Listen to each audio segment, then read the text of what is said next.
Samedi 9 décembre de l'an 2017, mesdames et messieurs, bonsoir. Merci de prendre à nouveau le rendez-vous hebdomadaire de votre émission préférée Info Hebdo. Pour ce décryptage de l'actualité politique nationale de la semaine ce jour, nous aborderons entre autres les réformes du président Patrice Talon dans le secteur portuaire, la sortie médiatique du président Nicéphore Dieudonné Soglo sur la situation politique, sociopolitique nationale qui prévaut actuellement au Bénin.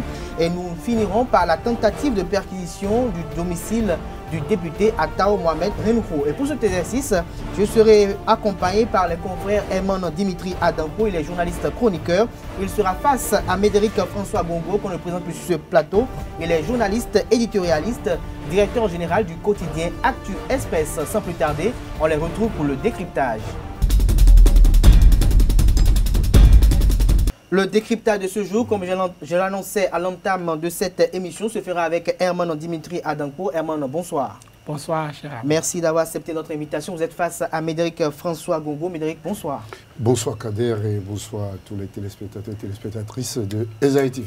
Alors, pour ce décryptage, je commencerai d'abord par le tout dernier sujet que j'ai annoncé, celui qui est le plus récent dans les esprits des Béninois, celui relatif à la tentative de perquisition du domicile du député Atao Mohamed Renfo, Herman Dimitri Adampo. Vous avez suivi en tant que journaliste cette actualité de fond en comble, vous avez suivi les diverses réactions de part et d'autre. Alors, quelle analyse vous en faites?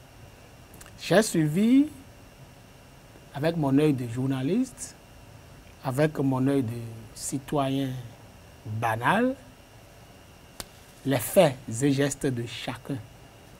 J'ai écouté le patron des policiers qui était sur les lieux.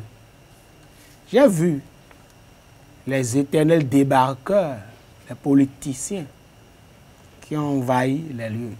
J'ai entendu le dossier. Je suis un peu peiné de voir que c'est la même chose qui continue. Comment ça, expliquez-nous s'il vous plaît. Lorsque un voleur de coque est interpellé, silence radio. Lorsqu'un voleur de motocyclette est interpellé par la justice, silence radio. Lorsqu'un député, un milliardaire ou un soutien à un quelconque candidat est interpellé, il y a beaucoup de bruit, beaucoup de vacarme, beaucoup de tohu-bohu. Mais est-ce que dans le cas d'espèce avec l'honorable Atao Mohamed Renfo, est-ce qu'au niveau de la procédure, des procédés, est-ce qu'il n'y a pas eu des anomalies qui ont été relevées? Je ne suis pas juriste, mais j'ai suivi le policier. J'ai suivi les faits. Nous avons eu des déclarations. Il s'agit d'un entrepôt dans lequel se trouverait à l'intérieur duquel se trouveraient des faux médicaments. La justice a diligenté une enquête. Elle n'est pas au bout de son enquête. Voilà qu'il y a levé de bouclier. Mais Herman Dimitri, je vous coupe pas peut-être, mais avant de passer la parole à Médéric, votre vis-à-vis, j'aimerais quand même chercher de savoir, est-ce qu'en tant que député à l'Assemblée nationale, est-ce qu'on peut directement effectuer une perquisition dans le domicile d'un député à l'Assemblée nationale de la sorte? Mais au niveau maintenant, puisque vous vous fondez sur la déclaration de la police nationale, est-ce qu'au niveau de la police nationale, est-ce qu'il n'y a pas eu quand même, est-ce qu'elle n'est pas vite allée en besoin pour essayer quand même de plaire au chef d'État? Parce qu'on parle juste d'une enquête qui a débuté le 4 dernier.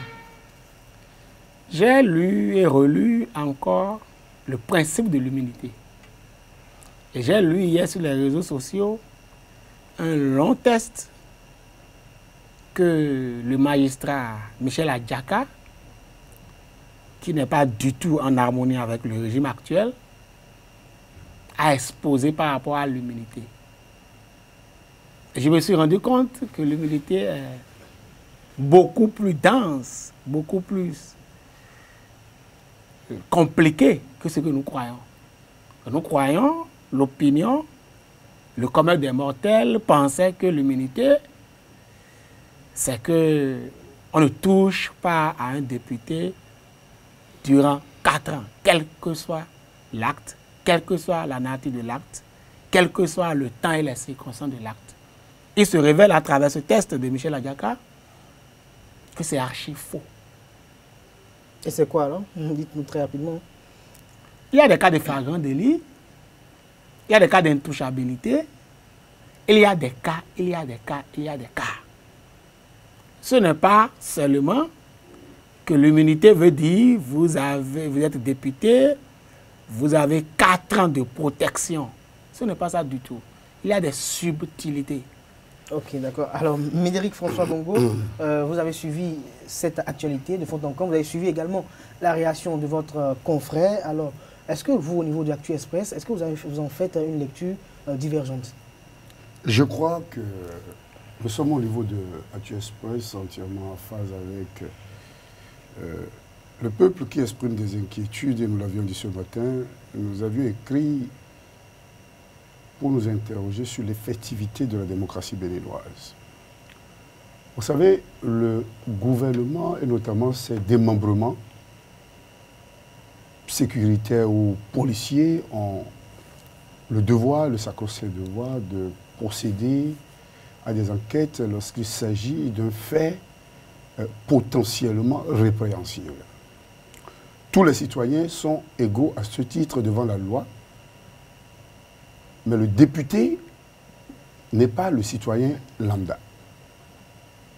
Que plus est un député qui a pris fait et cause pour aller contre les actions qu'il juge contre-productives du gouvernement. Ce député a eu à parler, il y a cela quelques jours, quelques semaines, de la vassalisation de l'Assemblée nationale. Ce député a eu à émettre des réserves sur la nature des casses et la non-association de l'institution parlementaire. Ce député, bref, il y a de cela quelque temps, a eu, en des termes très acerbes, à critiquer les actions du gouvernement. Cela, pour autant, ne doit pas le soustraire à une procédure policière ou judiciaire dans les règles de la loi, reconnaissant la particularité du député. De quoi s'agit-il? D'une affaire de faux médicaments.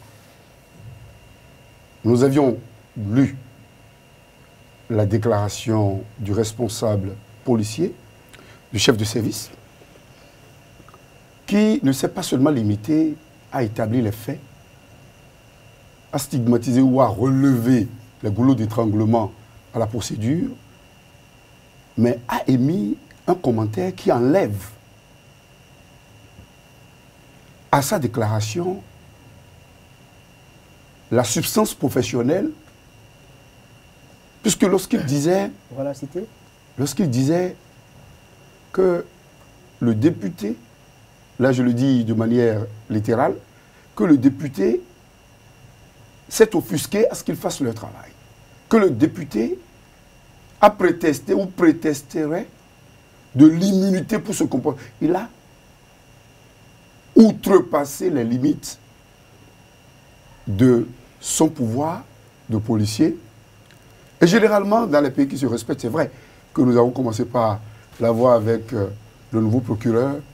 Dans ces cas de figure, c'est généralement le procureur ou l'un des substituts qui parle. Le policier pourrait parler et ne se limiter qu'à la procédure et éventuellement au cas qu'il y a eu. Mais quand on lit à travers les lignes les propos du policier, on sent bel et bien que le policier, comme c'est devenu l'habitude dans notre pays, où la presse condamne avant la justice, ou pour plaire au patron dans une logique d'essai de zèle, on voit des administratifs outrepasser leurs prérogatives. C'est vrai aussi que nous sommes dans un environnement de relèvement des policiers, de relèvement des gendarmes à foison. Et ça, de s'agiter pour plaire. Et cela pourrait amener tous les administratifs pour plaire au grand patron dans une logique de terreur où aujourd'hui, critiquer pas le chef de l'État, parce qu'un chef de l'État est le premier des citoyens d'un pays, et à ce titre, on lui doit respect et déférence selon les cas. Mais on a l'obligation morale et physique de critiquer les mauvaises actions d'un gouvernement. Et dans le cas de figure, nous ne voulons pas justifier le déplacement des députés et des acteurs politiques. Nous ne cherchons pas à donner une appréciation de valeur pendant que la procédure est en cours. Mais c'est ce déplacement. Nous n'allons pas rentrer. Déplacement des forces, des personnalités politiques au niveau. Oui, je vais situer. Elle est un peu récurrent. On a comme l'impression que chaque fois. Je vais vous le dire. Je vais vous expliquer cela. Vous savez, lorsqu'il y a un pouvoir qui a été établi par des soutiens et que très tôt, ce même pouvoir donne la grande impression de commencer par s'en prendre à ses soutiens, lorsque un pouvoir en arrive à couvrir certains députés, je parle de l'affaire Ségub, notamment, beaucoup de députés s'est cité dans cette affaire. Je parle de l'affaire PPEAD. Il y a eu un non-lieu, Médéric. Je parle de l'affaire machine agricole. Autant d'affaires dans lesquelles seraient impliqués certains proches du pouvoir, mais qui semblent être mises aujourd'hui sous boisseau. Et on voit qu'il y a une priorité qui est donnée à certaines nouvelles affaires, soit. Mais lorsque la plupart de ces affaires concernent des acteurs qui ont fait cause pour aller contre les mauvaises actions du pouvoir, il n'y a pas de raison à ne pas comprendre la démarche des acteurs politiques qui, dans un élan de personnes qui se retrouvent presque dans une prison qui devient presque unique, se retrouvent dans un tremplin pour mieux mutualiser les efforts et défendre, ne serait-ce que la position politique. Est-ce que ces soutiens peuvent empêcher quand même l'incarcération? Du tout pas. Je ne parlerai même pas, j'ai bien dit, ce n'est pas pour faire obstruction ou faire entorse à la procédure normale.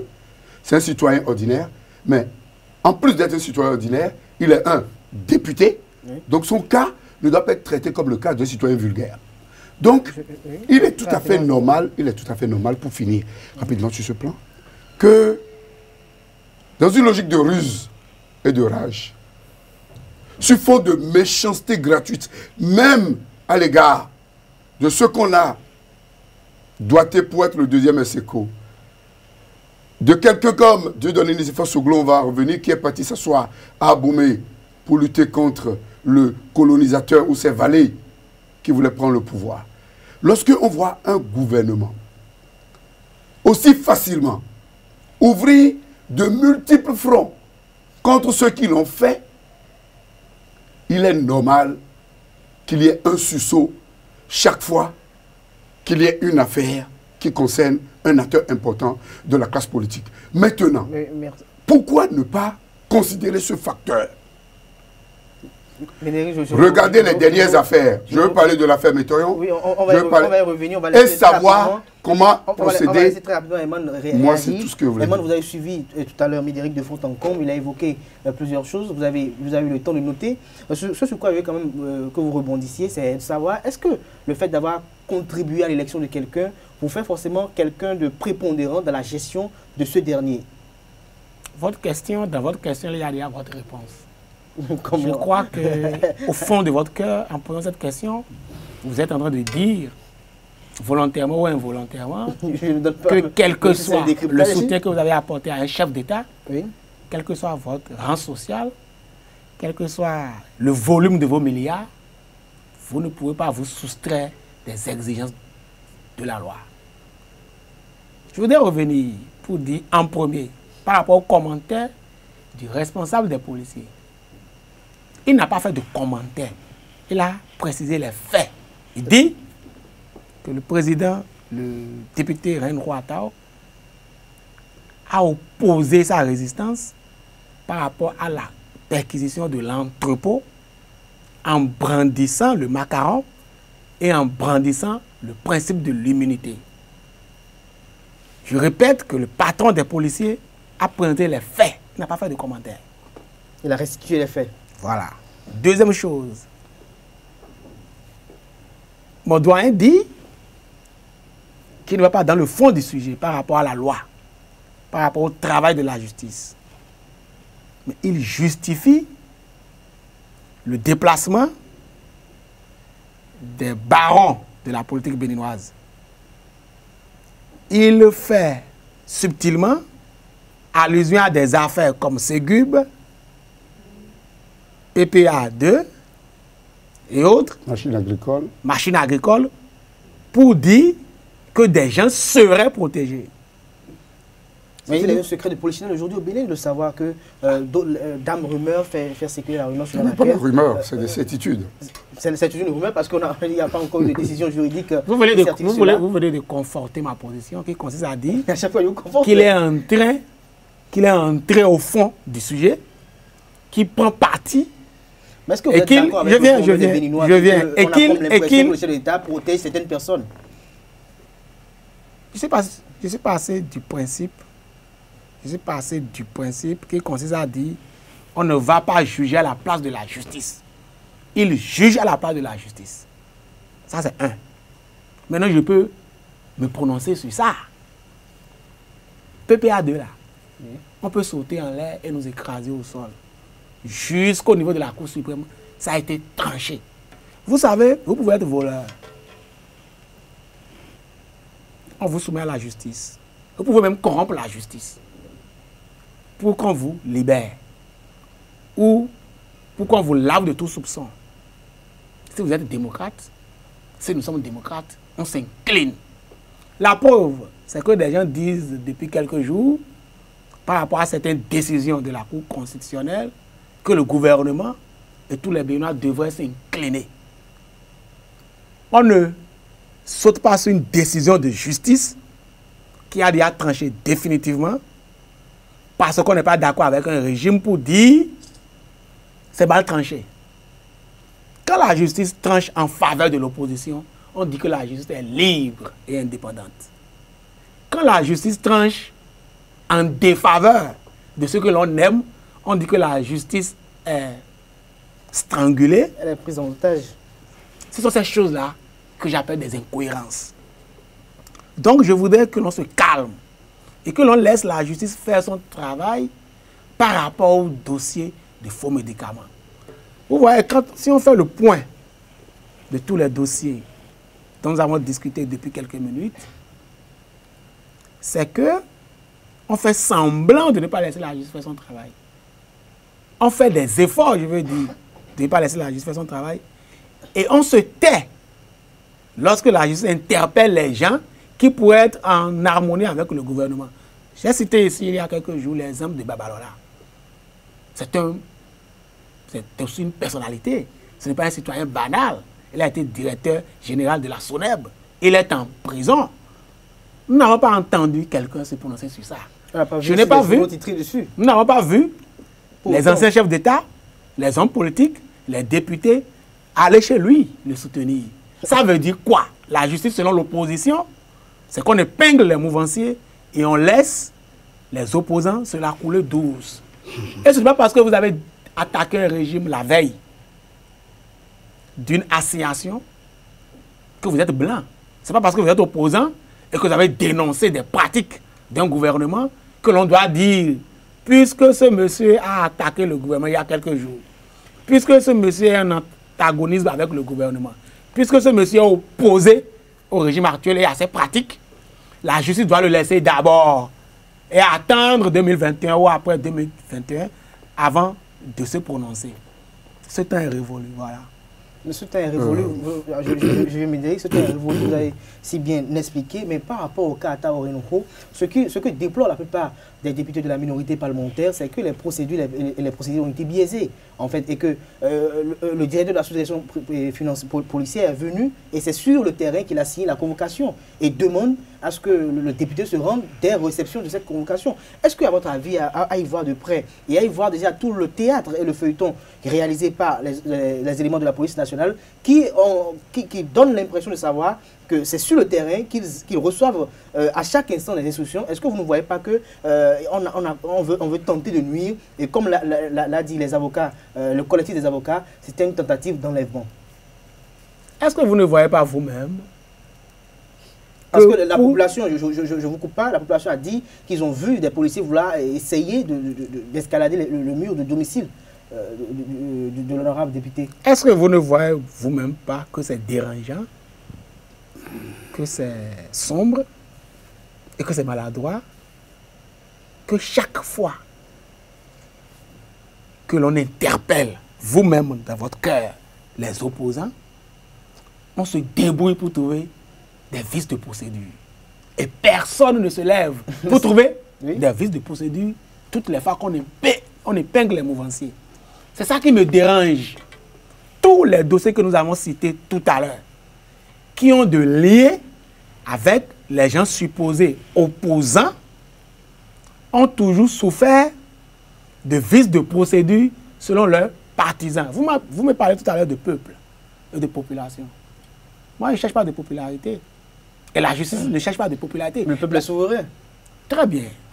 La justice n'était pas contre. Et le peuple a empêché la police d'exercer hier. La justice, c'est une mauvaise chose. Et c'est une mauvaise éducation qu'on leur donne. Et moi, je ne vais pas parler ici pour plaire à quelqu'un.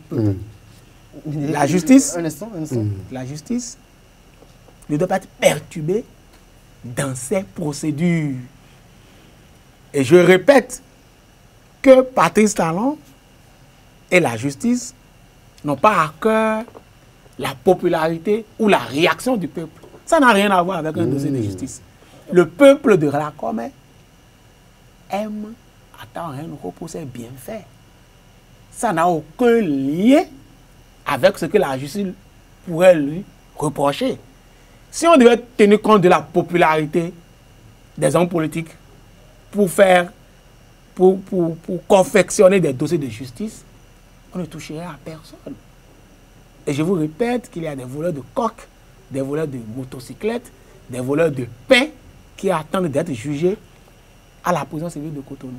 Mais François Legault, à y voir de près, est-ce qu'à votre avis, puisque c'est derrière un secret de polichinelle au Bénin, déjà lors des différents appels de Cotonou, les campagnes de lutte contre les faux médicaments au Bénin, les hommes, c'est-à-dire les acteurs du secteur pharmaceutique, ont dit déjà, c'est vrai que généralement ce n'est pas dit de façon très officielle, disent déjà que Atta Orenoko est réputé dans la vente ou la commercialisation de médicaments falsifiés. Est-ce qu'à ce niveau, quand même, il n'y a pas des choses qu'on doit reprocher quand même à l'honorable député, qui quand même jouit de cette immunité, quand même peut-être pour, si ça s'avérait, effectuer ces activités assez illégales et dangereuses pour la population?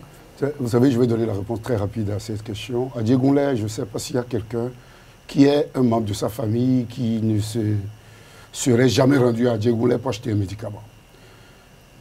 Je ne vais pas rentrer dans ce débat de bons ou de faux médicaments, encore que l'attestation que tous les médicaments que nous achetons dans les officines n'est pas complètement donné par rapport à tous les médicaments que nous achetons. Ça, c'est un débat. Je pense que tout à l'heure, mon cher ami disait que nous avons jugé à la place de la justice. Loin de moi cette prétention, mais je constate que ce sont les journaux pro-gouvernementaux, les activistes pro-gouvernementaux qui livrent à la vindicte populaire, au léchage médiatique. Le cas de Métoyo est là, on l'a condamné bien avant que la justice ne connaisse du dossier. On a parlé de 71 millions, finalement c'est 2 500 000 en plusieurs tranches, pas quelqu'un qui n'aurait pas reconnu. Lorsque la justice se retrouve quelque peu gênée et refuse d'accéder à la plainte contre IS du président Sébastien Jammeh Adjavo, qui voulait constituer,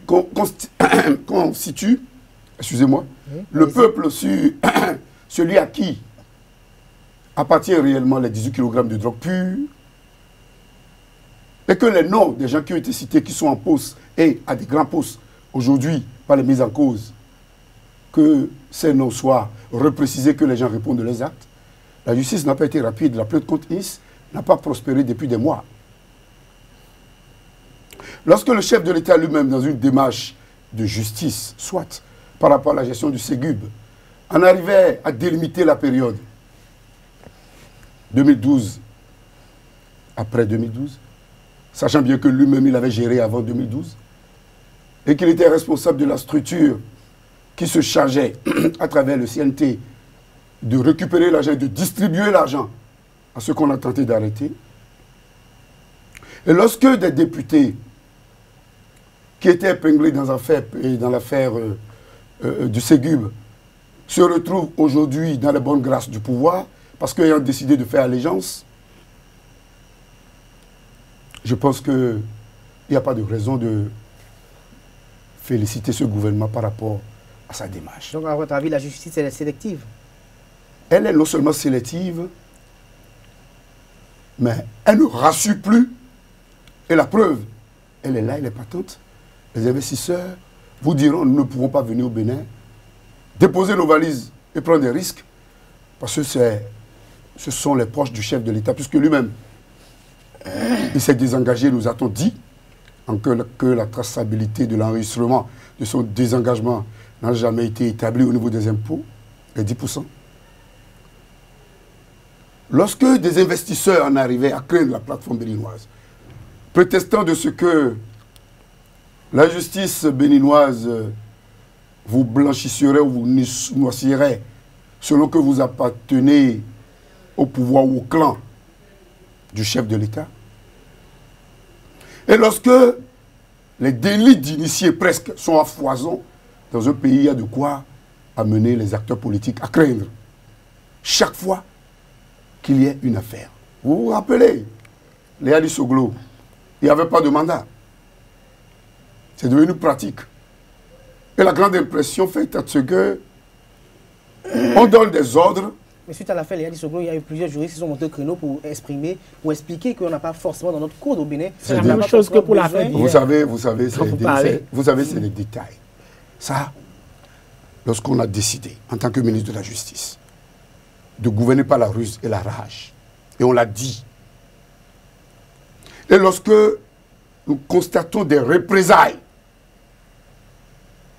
à l'encontre de la... On l'a vu au niveau de la SONAPRA, lorsqu'il n'y a pas eu la révision de la Constitution, on a commencé le lendemain par dire qu'il y a une mauvaise gestion à la SONAPRA.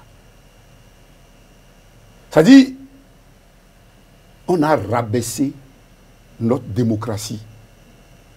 On a fait voler en éclats les acquis démocratiques pour ne laisser subsister aujourd'hui que le régime de la terreur. Appelez quelqu'un proche du pouvoir, soyez de l'opposition, commencez par lui parler. Il vous dira, ah, je vous rappelle sur WhatsApp. L'histoire des écoutes des citoyens, nous l'avions écrit il y a 1 an, par rapport à l'acquisition du matériel pour écouter. Est-ce qu'on a besoin de ça? Dans un environnement où... Le chef de l'État peut peut-être pour des... Dans un environnement où, je vous en prie, ça c'est de la discrétion du chef de l'État. Il peut investir 10 et 1000 milliards pour la sécurité. Mais dans un pays où l'électricité qu'on a promis, on ne peut pas avoir l'indépendance, du moins l'autonomie, ça tarde à venir. Dans un pays où rares sont les Béninois qui mangent 2 fois par jour, aujourd'hui. Dans un pays où tous les secteurs névralgiques de la République sont pris en otage par des affiliés du chef de l'État. Je veux parler de l'aéroport. Mofodis, c'est les Ivoiriens qui étaient liés au chef. Je veux parler de BMI au port.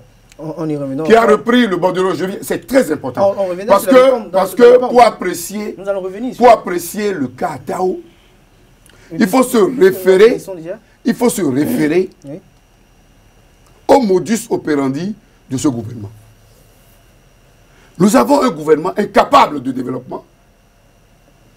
Un gouvernement qui met en place... Je suis clair dans ce que je dis. C'est votre avis. Il n'y a pas de développement parce que lorsqu'on me dit 1800 milliards de dépenses au niveau du budget, 1400 milliards de dettes, 600 milliards d'emprunts obligataires, et que on a de la peine à voir ce à quoi tous ces fonds ont servi sur le terrain, et que le chef de l'État lui-même en arrivait devant les syndicalistes du secteur de la santé à dire qu'il ne va plus continuer à faire des prêts pour payer le salaire, on se demande là où va l'argent. Et lorsque, au même moment où il y a un siphonnage systématique des ressources de la République, et qu'on crée des impôts à foison, parce qu'on ne produit rien au Bénin, Au même moment, attendez, au même moment où on a eu ça, nous sommes globalement dans une atmosphère de suspicion.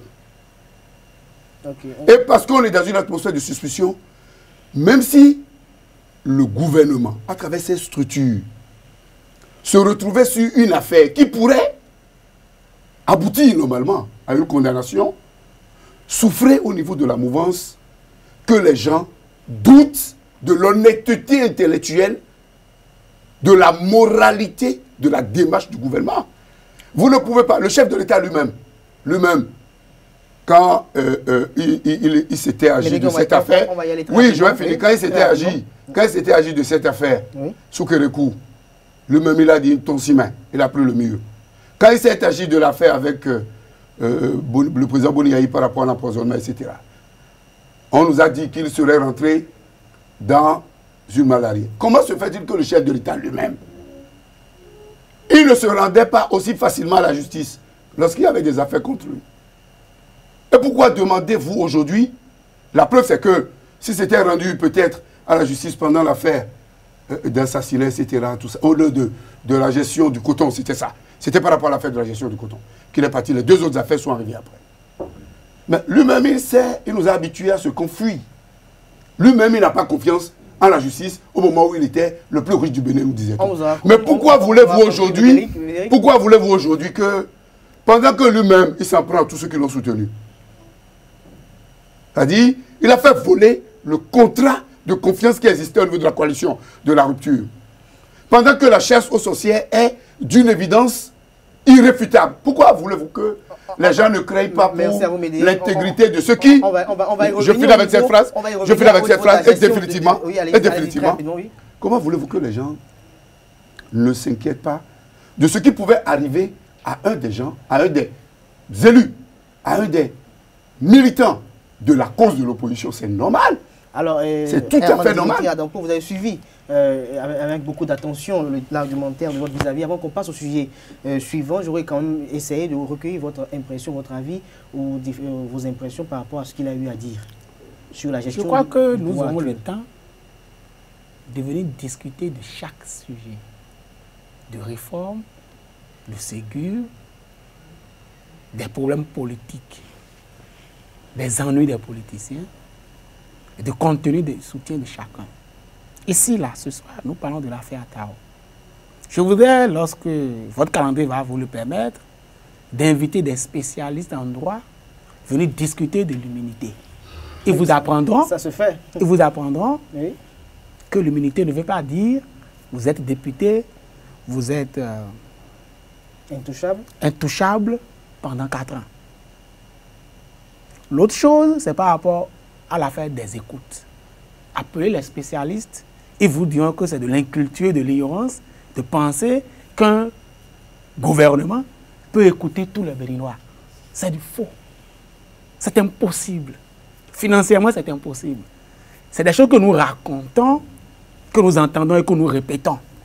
Aucun gouvernement ne peut écouter tous les Béninois à la fois. Moi, je suis d'une certaine obédience, d'une certaine coloration. Appelez-moi, moi, tous les jours. Je ne vous dirai pas de m'appeler sur WhatsApp. C'est qu'aujourd'hui, la preuve, c'est qu'aujourd'hui, vous m'avez appelé au moins 3 ou 4 fois. Je ne vous ai pas dit de me rappeler sur WhatsApp. Mais si nous n'avons pas des choses officielles, maintenant, j'ai entendu des choses graves, même gravissimes. Gravissimes, j'assume. Est-ce qu'il n'y a pas un Béninois qui ne prenait pas de médicaments à Djégoulet? Je poserai la question, je poserai encore 3 questions du genre. Est-ce qu'il n'y a pas de Béninois qui ne profitent pas des fruits d'un vol à main à main? Est-ce qu'il n'y a pas de Béninois qui ne profitent pas des gens qui utilisent les faux diplômes pour travailler dans l'administration? Est-ce qu'il n'y a pas de Béninois qui ne profitent pas du vol, de la corruption au port autonome de Cotonou? Il y a des Béninois qui profitent toujours de ce qui est hors la loi, de ce qui est contre la loi, de ce qui est violation des principes démocratiques, des principes de la loi. Donc quand on me dit des Béninois, quand on me dit des Béninois consomment les faux médicaments à Djégoulet, Je dis que ce n'est pas responsable. Mais est-ce que, Dimitri, est-ce qu'à votre avis... Vous devez constater qu'il fut un temps. Le gouvernement décide quand même de lutter contre ces faux médicaments qui quand même aidaient un peu la population parce que dans certaines contrées, les pharmacies sont quasiment inexistantes. Et les quelques-unes qui existent n'ont pas de bonnes conditions, les conditions adéquates pour le conditionnement des 10 médicaments. Ce que vous venez de dire est une chose extrêmement grave. C'est pas grave, c'est une réalité. Vous savez, il y a quelques années... C'est grave, décidément. Il y a quelques années, Oui.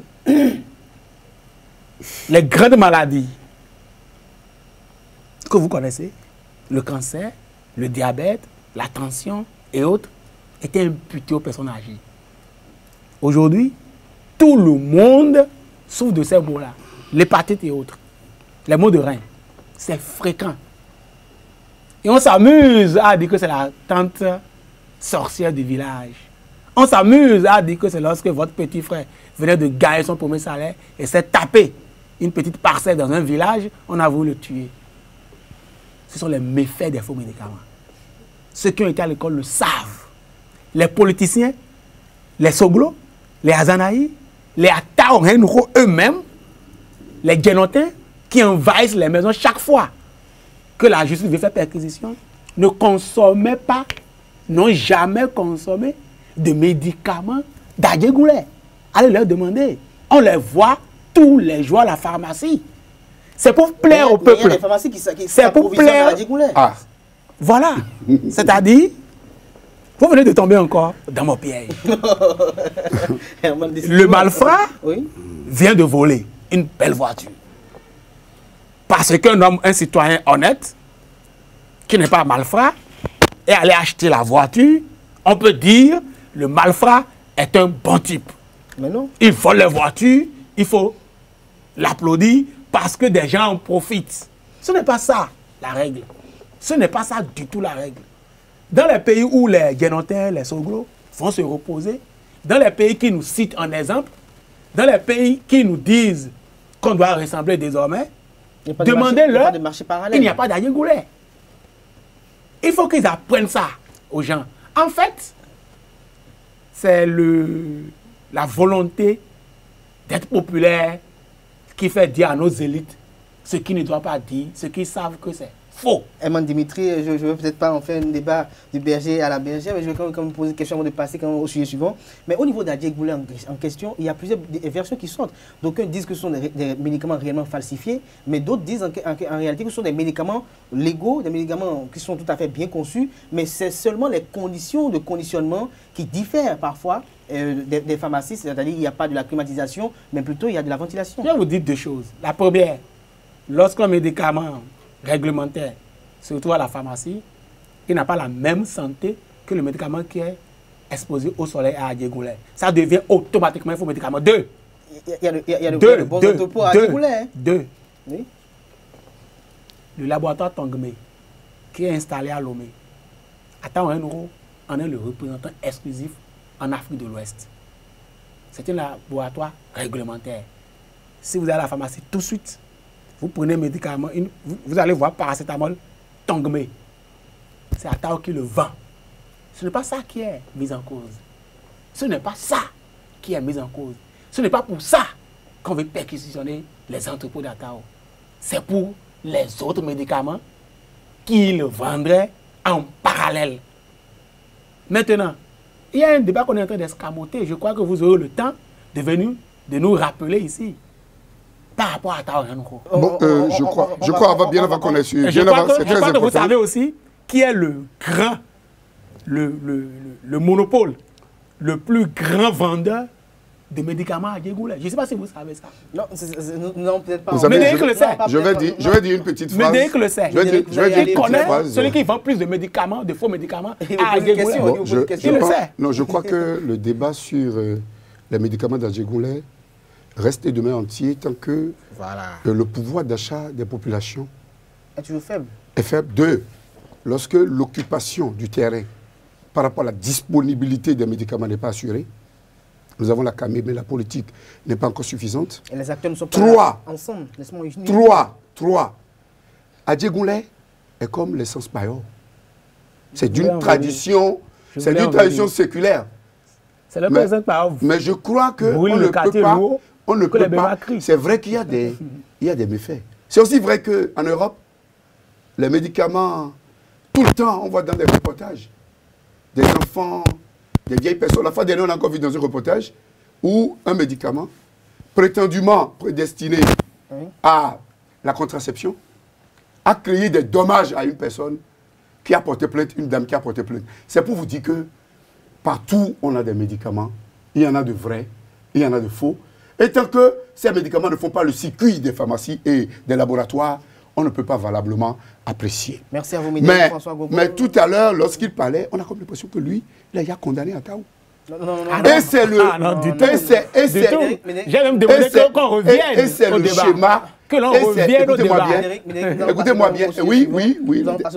Et c'est exactement l'erreur de ceux qui accidentellement le gouvernent aujourd'hui. Merci à vous, Médéric. Accidentellement parce que... Vous avez suivi la sortie médiatique. Non, je peux y aller par le sujet. De l'ancien président. Je peux y aller parce que le temps d'antenne doit être équitable. Oui, je vous reviens exactement parce que c'est que vous avez beaucoup plus de temps que Herman Dimitri Adampo à l'entame de cette émission. Herman Dimitri, vous avez suivi la sortie médiatique de l'ancien président de Sévère Dieudonné Soglo qui a balayé, qui a peindu en noir la gestion du président actuel Patrice Talon, dont il a appelé la candidature, une gestion qu'il qualifie de chaotique et de catastrophique.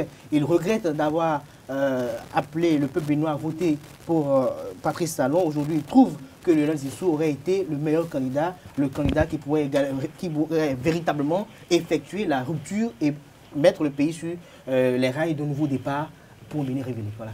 Si je reforme lorsque j'ai été ministre des Finances, sous le régime de mon oncle Christophe Soglo, et que j'ai démissionné pour regretter la gestion de mon oncle. Lorsqu'après, j'ai condamné toute ma vie le régime militaro-marxiste, léniniste de Mathieu Kérékou. Lorsqu'en 2006, j'ai battu campagne pour Boni Yahi sous Roulo Guédé, et que quelques jours après, j'ai regretté d'avoir voté pour Boni Yahi. Lorsque je vote pour Patrice Talon, je bats campagne, je vais m'installer à Bomé, comme l'a dit Médéric Gongo, à plus de 80 ans, et que je reviens le lendemain, dire que j'ai regretté et que je demande pardon au challenger de Patrice Talon, à plus de 80 ans. J'ai échoué, je dois me taire.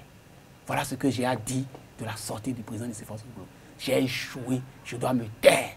Si les aînés croient qu'on ne les suit pas, si les aînés croient qu'on n'a pas grandi, si les aînés croient qu'on n'a pas l'information sur leur mode de fonctionnement, sur ce qu'ils sont eux-mêmes, ils se trompent. Non seulement nous n'avons pas, nous les suivons, mais nous lisons comme eux.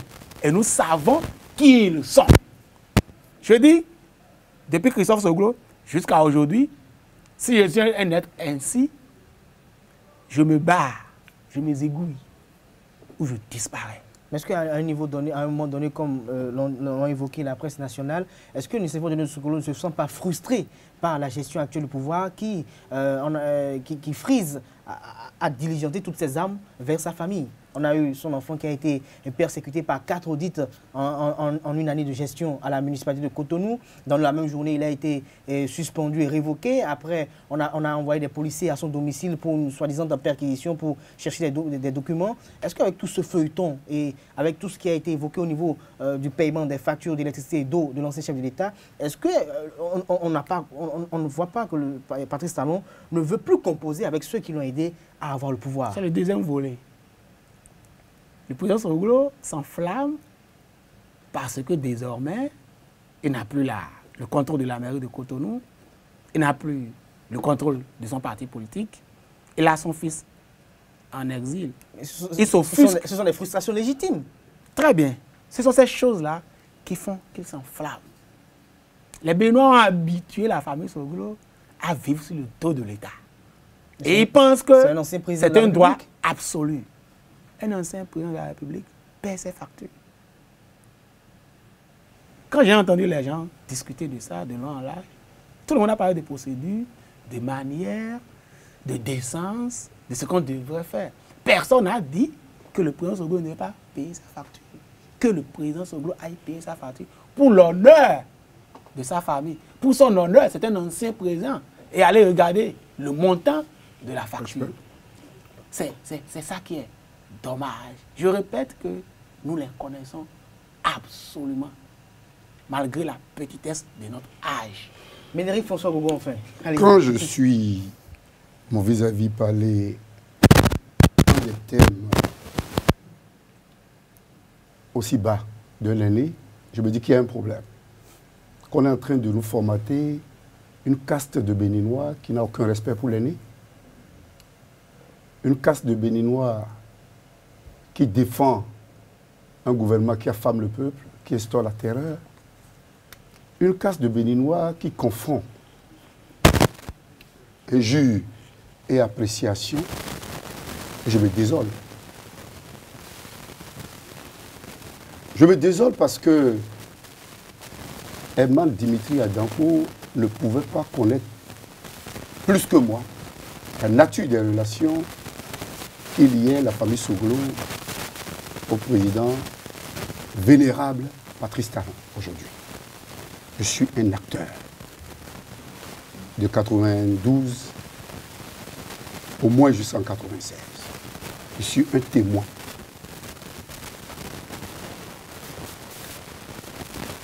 Lorsque dans un pays,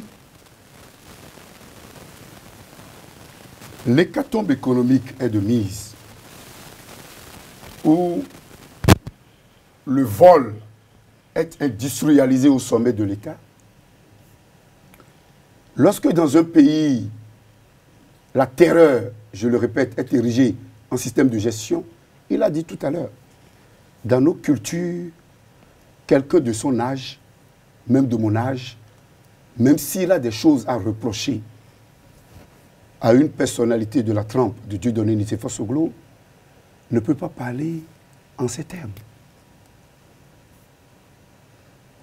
Lorsque le président Dieudonné Nicéphore Soglo était parti à Abomey s'asseoir pour lutter pour que le chef de l'État actuel passe au moins avec ses 24%, c'est-à-dire 2 Béninois et demi sur 10 ont eu confiance en lui au premier tour.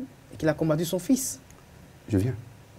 Au niveau de la famille Soglo, pour ce que je sache, pour avoir été dans le cabinet d'un des fils, je sais que c'est une famille où la liberté est de mise, où on peut avoir la maman ici, le papa là-bas, les fils là où ils sont. Ça a été toujours comme ça. Je l'ai vécu. Lorsque un financier de la trempe de Dieudonné Nicéphore Soglo en apprend par rapport aux 92%, par rapport à la gabégie ambiante, par rapport à la prise en otage des marchés publics, où il faut être proche du pouvoir. Écoutez, on a comme l'impression que ceux-là, sans le pouvoir d'État, ils ne peuvent rien faire de la vie. Talon et tout son clan ne peuvent-ils pas se débrouiller, travailler, trouver de l'argent en dehors des affaires publiques, des marchés publics? Écoutez, quelle petitesse d'esprit. Et lorsqu'il y a tout ça, où le pays va à volo, où le déluge est pesant, pendant que la plupart des acteurs politiques, tétanisés, sclérosés, tenus par le nombril, ou tenus parce qu'ayant des trucs à se reprocher par le pouvoir en place qui ne gère pas la ruse et la rage, le sage, dans la cité, a l'obligation morale et physique de taper du poing sur la table, de lever la voix pour dire, écoutez, je vous ai conduit dans l'abîme. Je vous ai amené à faire un choix qui se révèle être le pire des choix historiquement établis par rapport au président de la République. J'alerte de ce que cela ne m'engage plus. Je vous invite, il a dit, il ne s'est pas limité seulement à critiquer le pouvoir. Il a parlé de l'unité nationale.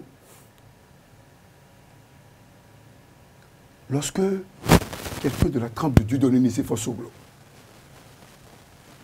le bâtisseur national,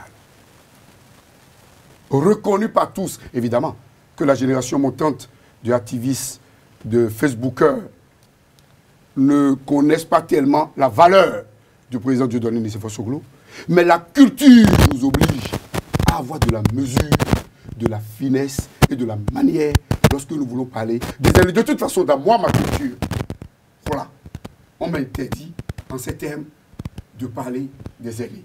Même quand ils déconnent. Maintenant, Le président Dieudonné, c'est fois déconner par rapport à quoi?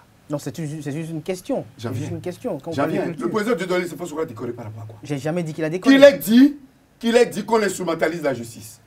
Qu'il ait demandé au pouvoir de laisser les structures de contrôle faire leur travail. Qui s'est offusqué de ce que la plupart des maires qui ne sont pas en phase alors que ces maires ont été élus sur une liste sur la base d'un programme. On vient faire du hold-up électoral. Ce sont des faits probants. Du coup d'État au niveau des villes pour enlever les maires parce que, soi-disant, ces maires-là ne seraient pas en odeur de cécité avec la gabégie, le vol qui s'observe aujourd'hui. Lorsque on instaure la délation et la diversion en système de gestion, mais quel ancien président avons-nous aujourd'hui? Il n'y a que lui. Il n'y a que lui. Et que lorsqu'il parle en ces thèmes, au lieu de tenter de l'insulter, de le présenter comme le profiteur de la République, de le présenter comme un insensé, et là c'est très grave, de la part des jeunes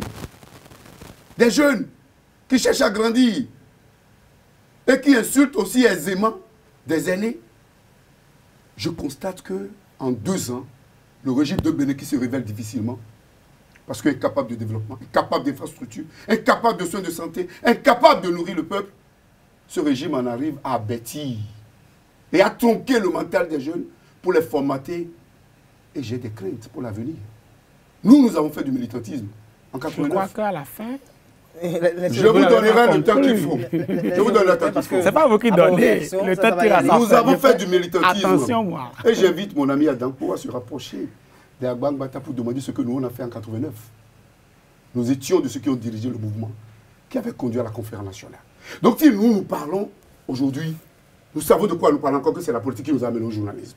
Je vous le souffle. C'est pour dire qu'il y a dangerosité sur la génération que le président Patrice Talon, son clan, est en train de formater. Nous risquons d'avoir des Béninois qui se refusent d'accepter la valeur de leur conscience d'encéphalisation pour se mettre dans une logique nombrilique, dans une logique d'agir sur des réflexes de Pavlov à des gens qui jouent à tenir l'image de la démocratie béninoise, entendu que la diplomatie est complètement à terre et l'isolement diplomatique du Bénin. Nous allons nous retrouver peut-être prochainement pour en parler de cette question de diplomatie, notamment sur les réformes dans le secteur foncier. Nous n'aurons pas le temps d'aborder cela, mais je vais quand même laisser la parole à Herman Dimitri Adampo qui aimerait quand même réagir par rapport à tout ce que vous avez eu à dire. Je n'en ai pas pour 2 minutes. Allez-y. Pour vous permettre de ne pas avoir de difficultés avec votre calendrier. Allez-y. Moi, je fais partie de la petite génération de jeunes gens, mais qui ont constaté que Nicéphore Soglo, depuis Christophe Soglo jusqu'à aujourd'hui, a des positions ondoyantes, des positions qui fluctuent comme le nerf, des positions instables et inconstantes. Ce n'est pas une affaire de jeunesse, c'est une affaire de vérité pure. Quand on a cet âge et on est instable, on se cache. Je le répète. Je comprends les hommes d'en face. L'impolitesse, le sentimentalisme, pour eux, c'est lorsqu'on parvient à leur dire en face ce qui est et qui n'arrive pas, à démontrer le contraire. Il y a une phrase sacrée aux États-Unis par rapport au soutien que l'on clame tout le temps. Je ne suis pas politicien. Aux États-Unis, je suis journaliste. Aux États-Unis, on clame aux États-Unis que vous me nommez, je ne vous connais plus. Ce n'est pas parce que vous avez octroyé 24% pour à quelqu'un, que vous n'irez plus devant la justice. Je suis désolé. Je voudrais finir. Oui, très rapidement. Pour dire que la culture, là, je la lis dans Actu Express. Je l'ai écoutée ici tout à l'heure. Par rapport, quand il fallait se prononcer sur la gestion de Patrice Talon.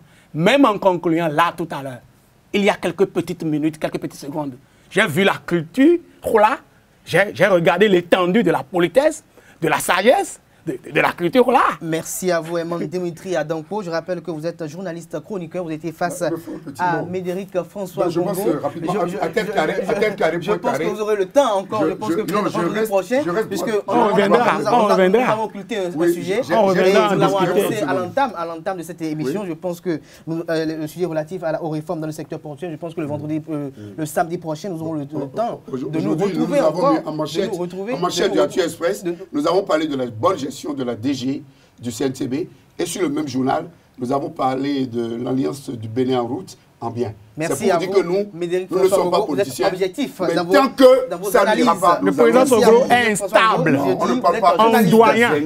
Éditorialiste. Ce n'est pas une affaire d'âge. Laissez Karim Dassiba en parler. Vous êtes trop jeune. Nous avons eu à décrypter l'actualité relative à la tentative de perquisition du domicile du député Atao Mohamed Renouho. Nous avons également analysé cette sortie médiatique effectuée par le président du CFO Dieudonné Soglo le lundi dernier. Mesdames et messieurs, c'était Info Hebdo sur EZAE TV. Merci de nous avoir suivis. Merci pour l'attention. Le rendez-vous est pris pour le samedi prochain avec d'autres confrères ou les mêmes. D'ici là, portez-vous bien et agréable week-end à vous en compagnie de nos programmes sur les www.ezaetv.com.